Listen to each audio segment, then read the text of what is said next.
CDJ and the DJ 900 are a combination that's incredibly powerful. They became the industry standard a while ago. Every time there is a new model, there's new improvements that make me perform better. When I do get in the booth, I know I'm going to play as good as I possibly can. I know where everything is. You know, I feel at home. High-resolution audio means a lot to me, especially when you're out there in a club. One of the main advantages is the ability to play lossless files. You're losing information in a low-res quality MP3. Anything in 96K, 24-bit, flat, wireless ARFFs. So in my rider, I have everything set up digitally. I don't feel like there's anything else that would sound as good as the CDJ. On the old CDJs, we had 3 hot cues. On the new CDJ, we now have 2 banks of 4. For myself, being in the studio, I like to dissect each record, and it's very, very simple. You do this in Record Box. Red for acapellas, green for drums, blue for synths, and if you like to shoot things off the fly, it brings out more possibilities. When you press a hot cue that's not taken during a track, it instantly sets it. So this means it's already there by pressing it. If you want to delete it, you just hold this little button here and you click the cue point where you want to delete it. Being able to change the quantized value really quickly is great, because when you're looping, you want it quantized to 1 beat, but then if you're going to be doing some mashing up of the hot cues and more performance-based stuff, you can change your quantized value to something smaller, like 1/4. The slip reverse is a very useful tool. There was nothing wrong with the reverse before, but you had to have it in slip mode to engage it. With this, it's just instantly there. I remember that I was playing with one of the original models, and it had this little button here where you can actually loop a song into 4 beats. It's not only back, but it has more features. This means you can immediately jump into a loop, half that loop again, and make it go really small and exit out of it. If you have this little unit here, I can edit the record on the fly. And I think it's amazing that you can actually plug and play with the new decks as well. You can control cue points, and then you don't have to skip between the 4.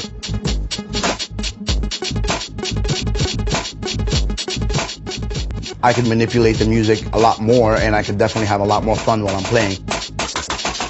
Beat jumping for me is a big deal. It's being able to remix on the fly. To be able to jump around is a huge advantage.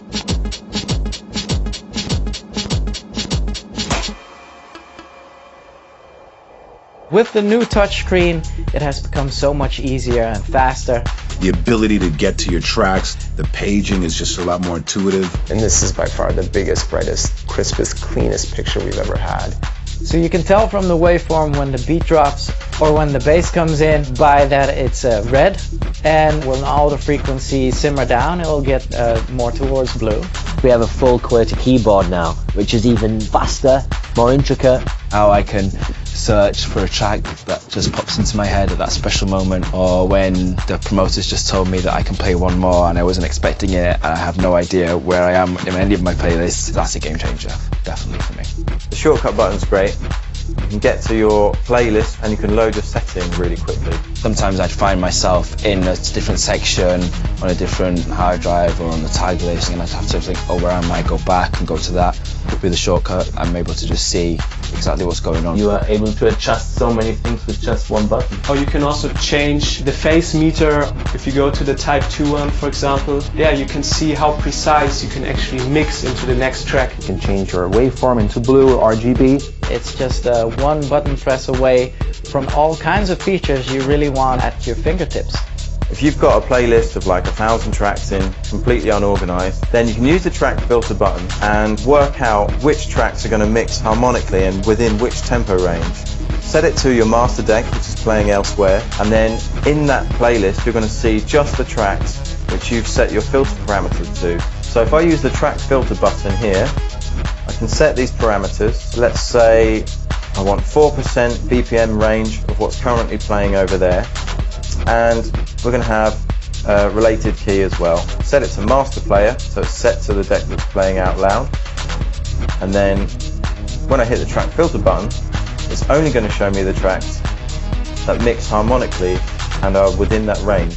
And then you have my tag, where you can now search by whatever you tagged your records with. So whether it be techno or housey or deep techno or after hours, you can actually go in now and search by those tags. So another nice new feature of the whole new Nexus range is you just need one USB cable between the mixer and your laptop, and as long as you have your CDJs connected with Ethernet, you can use all 4 CDJs in HID mode. Our DJ booths get packed with people. You don't have to plug and unplug cables and move things around. And I think that makes that simpler and makes my life easier. For me, DJing is about creating a vibe, creating an environment, creating a mood, taking people on a journey. When I'm DJing, I want to feel free in my way of making music, and these products just leave me this freedom. The new CDJs will definitely make my experience a lot more fluid. I need those functions so I can make a simple record sound absolutely insane.